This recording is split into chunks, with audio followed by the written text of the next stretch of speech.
But there is nothing wrong with playing with objects. Playing is what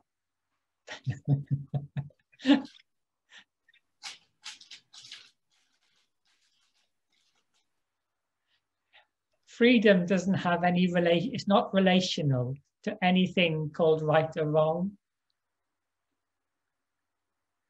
but it can appear as right and wrong. So again, it depends on the context of the question. It's full-on freedom appearing as right and full-on freedom appearing as wrong. Full-on freedom appearing as creation, as destruction.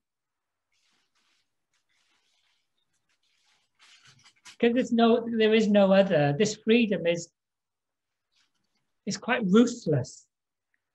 It's a real bugger. It sees no other, so it can dance and create and destroy and be right and wrong, be knowledgeable, be ignorant, be male, be female, be illness, be health. Can be time, can be space.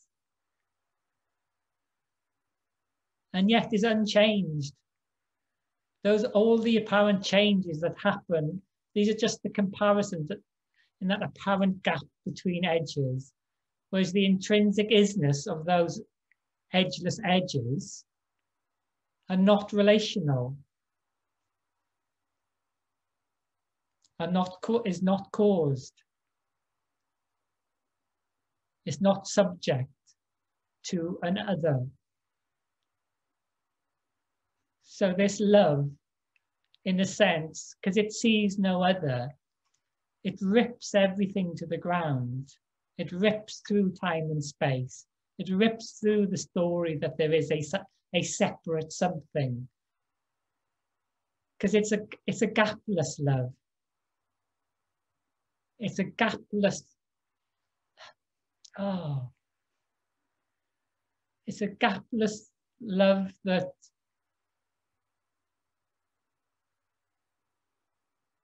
is everything.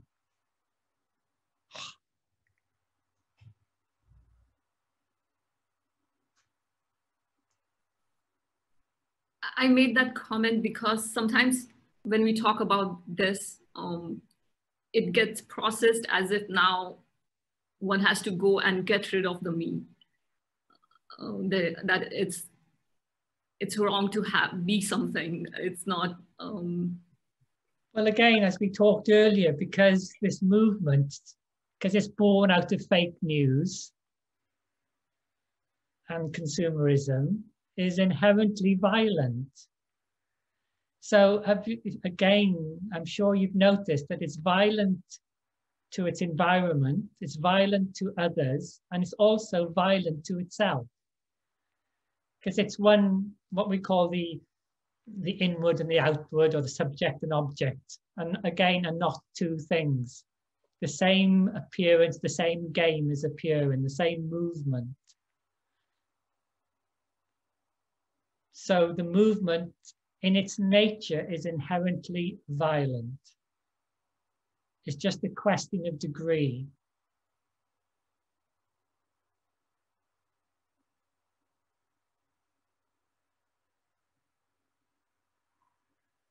Again, I'm using that word in quite a neutral way, perhaps out of the way it's normally used.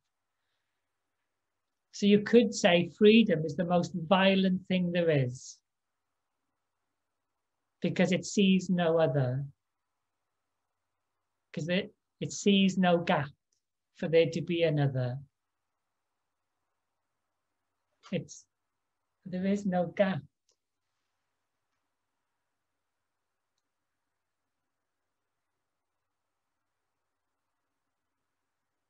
It's when knowledge becomes love and love becomes knowledge. There's no gap between them. They're not two things.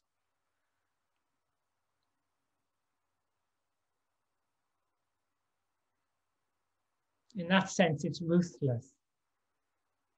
It sees no other. There is no gap for there to be another. It's just this, everything.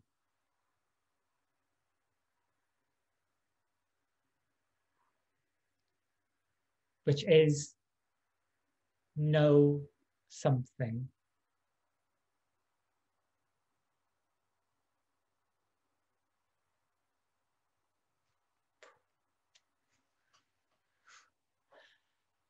Impossible. It rips, and it rips that question you asked earlier, that there is a separate something, which is the body. There is no body.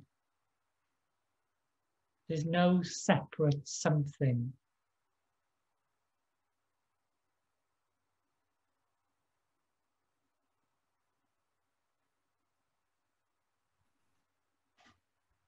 I mentioned that because sometimes it gets difficult for me to explain. It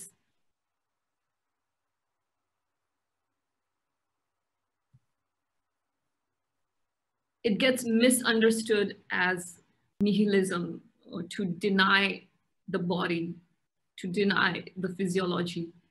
That's why I know there is no best way to explain that,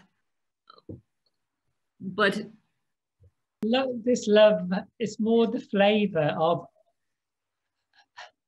there is no other to reject or accept. There's no but. It's more like an and this, and that. It's ignorance, it's knowledge,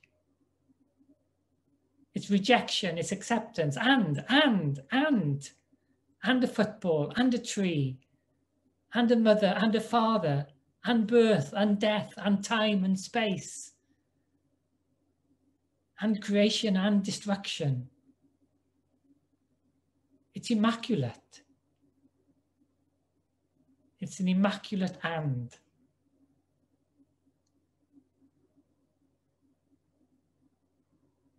It's an immaculate love, an immaculate hug for no thing, for no reason. Because there's no gap for there to be two things. So all these concepts of rejecting or accepting just fall apart, like time and space, and past and future, and now. All these concepts are not needed.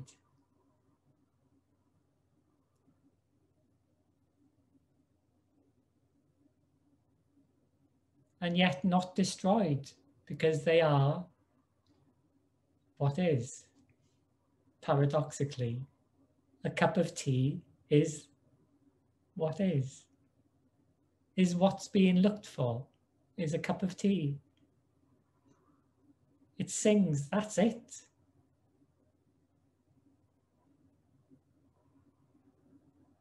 And it's a cup of coffee. And it's a landscape. And it's meditation. And it's conversation. And it's language. And it's silence.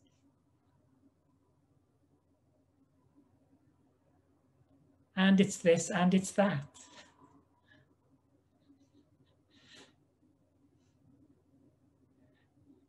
It's that over there.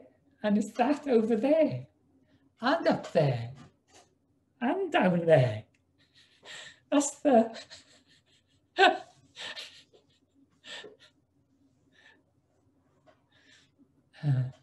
It's everything.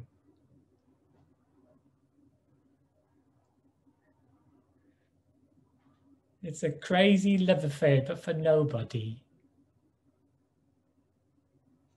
It's like an utter... Oh, this is me being drunk now. It's like an overflowing emptiness. That's so full, it overflows as time and space and this and that. For no reason.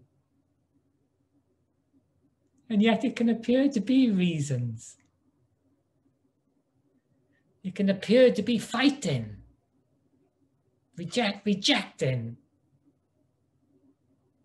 full-on rejection, full-on acceptance. Because there's no other. So it's always this immaculate, full-on. You see, in Christian speak, this is the Immaculate Conception. This is brand new.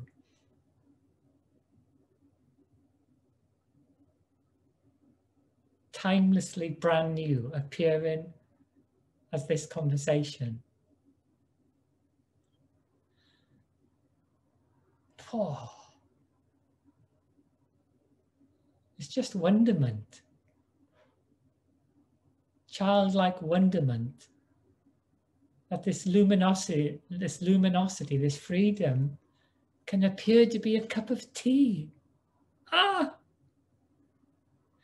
Can appear to be a you and a me, a conversation. Can appear to be a body, a birth.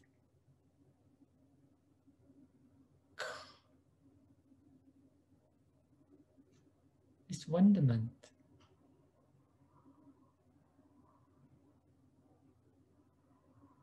I'm getting too drunk now.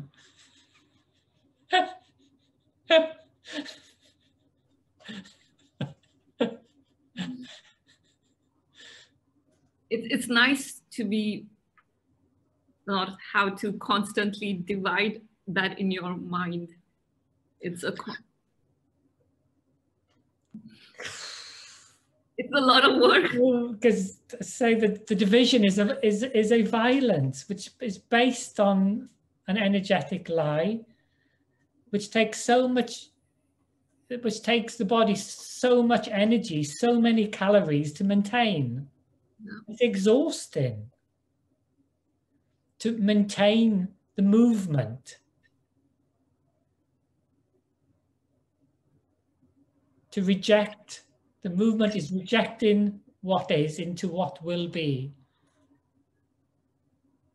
And it maintains it through the fake news that there is a center, a something. And it's built into that design, it maintains a dissatisfaction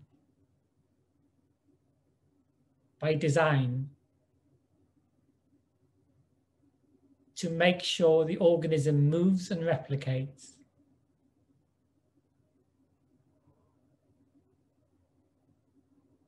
So in some characters, it's just this freedom tells that fake news, as it were, to bugger off. You asked about the Kundalini and everything, those energetic movements. It's almost, if the energy could speak, the energy's telling that loop, that energetic loop based on fake news and consumerism, fuck off. It just rips it apart.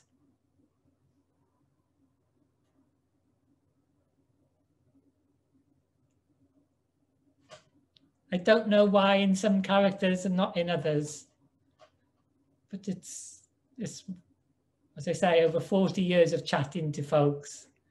For some, it can be a radical revolution inside their bodies, inside their characters, inside their lifestyles.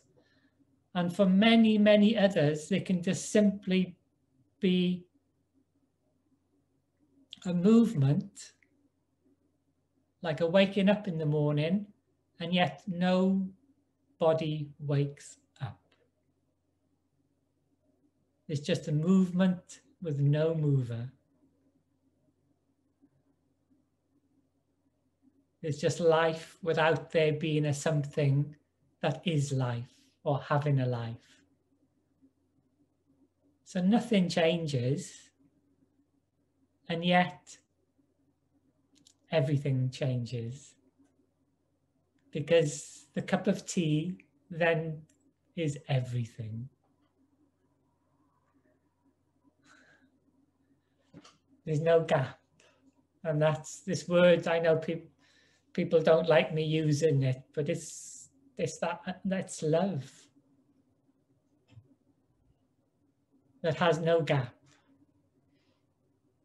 I resonated with one thing that you mentioned in one of your talks, like how once the genie is out of the bottle, it's out. It's hard to put it back in. It's I feel like once it's seen, because then it's a lot of work to be a me. It's like a lot of calculation to maintain that identity. Because the identity is based on violence. The violence maintains the identity because it's based on a lie. So when that identity becomes questioned due to some sort of experience or awakening, or the character getting wet, I call it.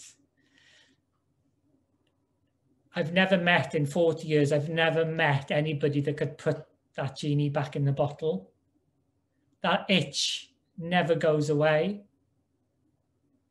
That itch becomes problematic. So again, you don't hear it very much spoken of, although I'm sure that's why in times past they tended to, like you go and play football, you tend to play it on a football field because it's designed and structured to enable football to happen. So in the break-in of this fake news, when the character, something happens to break the loop that there is a center, a separate something, can be hugely disruptive because it also undermines the story of me, because again, they're not two things. The identity and the story are two flavors of the same fake energy. When that is questioned or seen through, it can shake that whole identity, the whole story to its foundations. So things that had meaning suddenly lose their meaning. The direction it thought it was going in, suddenly it loses the impetus for that direction. So like everybody that wants to be a professional football player, along the way, they get injured, they get hurt, or they don't succeed for whatever reason. So when this energy, when freedom rips into that lie, as it were, into the appearance that there is a separate something, it can be quite, from the perspective of what was, it can be quite an injury to the character. It can be energetically problematic, if I put it like that. So these processes, which are then designed to support that itch, like meditation, in a sense, meditation is designed to break. It's a breaking mechanism. It's designed to break time and space. It's designed to break the story that there is a separate something. So in a sense, it's meditation in its design, it's a sort of violence. It's the thorn to pull out another thorn. So in a monastic situation, like playing football, a monastic situation had the structure to manage, in a sense, the practical problems that energy can arise in the character. It can handle the consequences because the character has a lot less responsibilities and the way time is structured and whatever. But if you're a householder with a business and a family and children, and this can sometimes happen, it can be very problematic. again, there's no rules. As I said, for many characters, there's just a waking up in the morning, but nothing wakes up. And that's it. There's just life. There's just a gapless love of life, of movement with no mover. But for other characters, it just becomes more of a problematic dance, as it were, between something and no thing. And there's a struggle goes on, like a battle, a violence, which can happen for minutes, days, weeks, months, years. So in the sense, like football has casualties,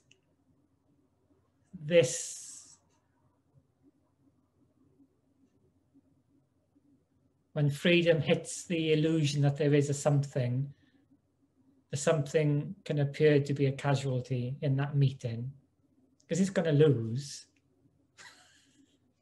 It's just a question of how quickly it loses, because it's based on nothing.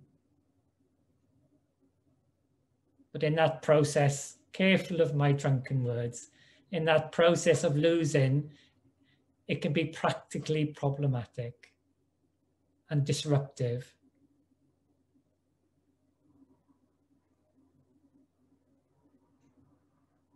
And certain environments would be better suited to that character than other environments when it's having just, huge disruptions to its existing story.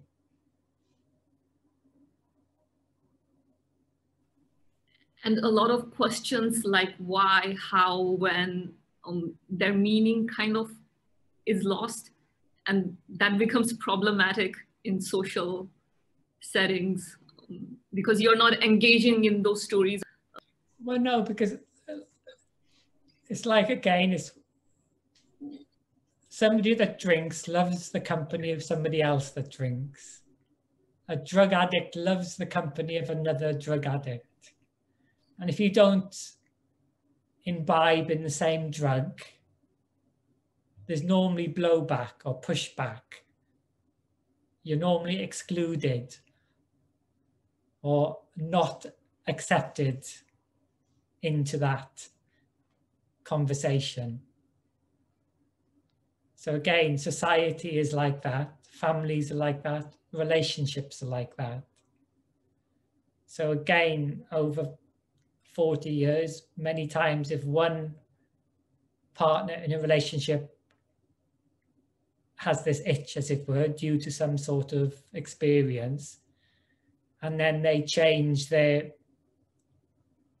story changes, it can be slightly problematic for the partner because that wasn't the person who they thought it was, because now their interests have gone off, or their focus, or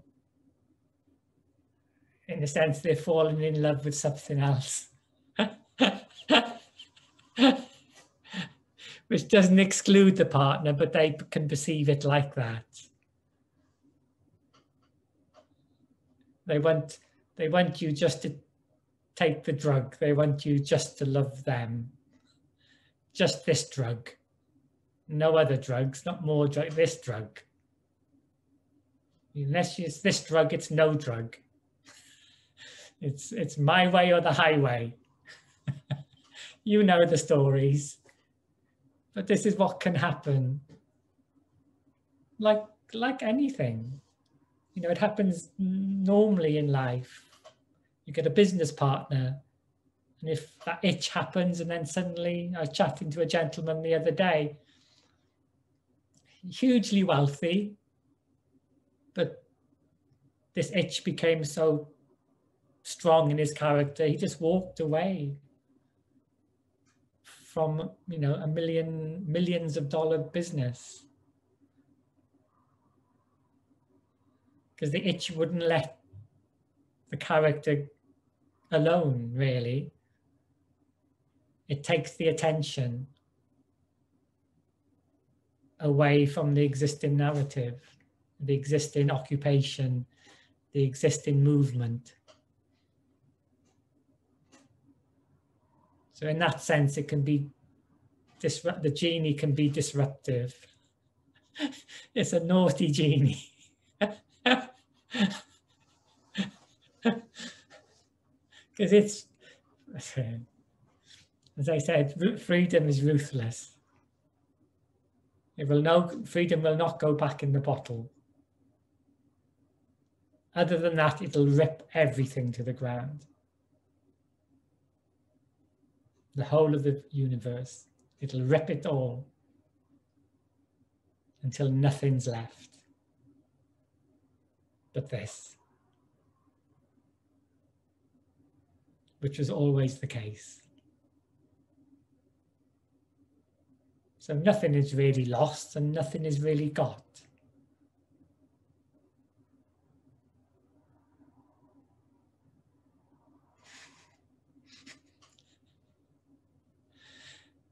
And in that, the brain knowledge makes up so many stories and tries to make it into a something.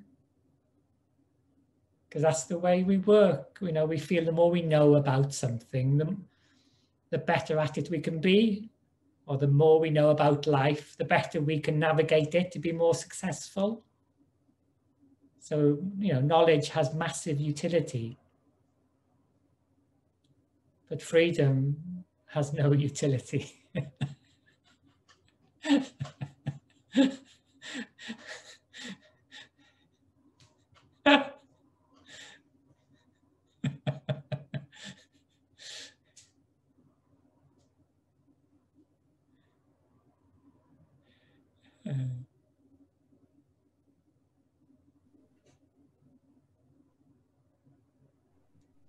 This was such a lovely conversation, Paul. I think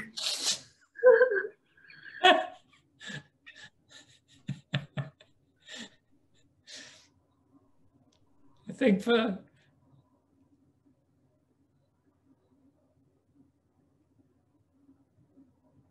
that which feels it's a something, it tends to be unpleasant. And meaningless and or frustrating at the very least. And nonsensical.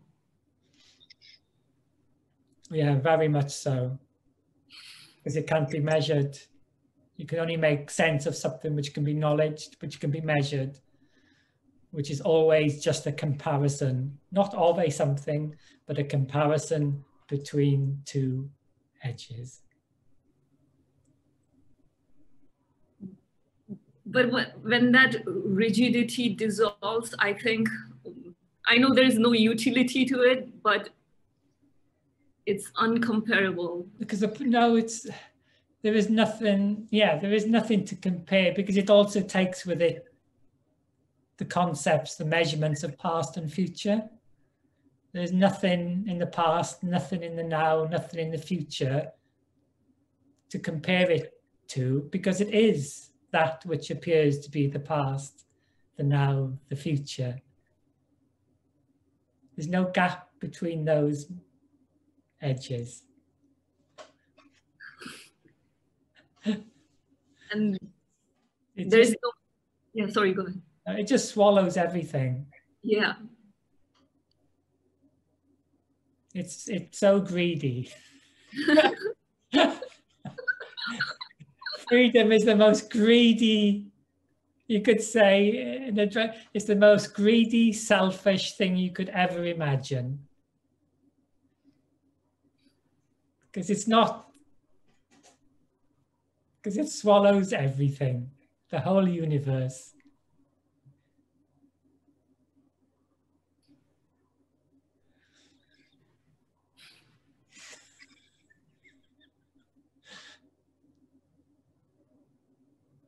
No freedom from anything.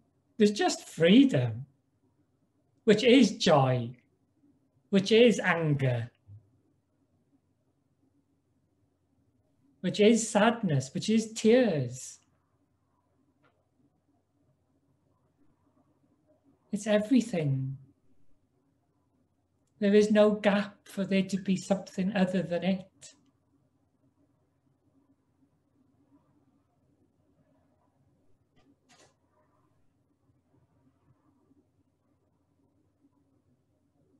It's so selfish, it absorbs, is all those so-called destructive measurements.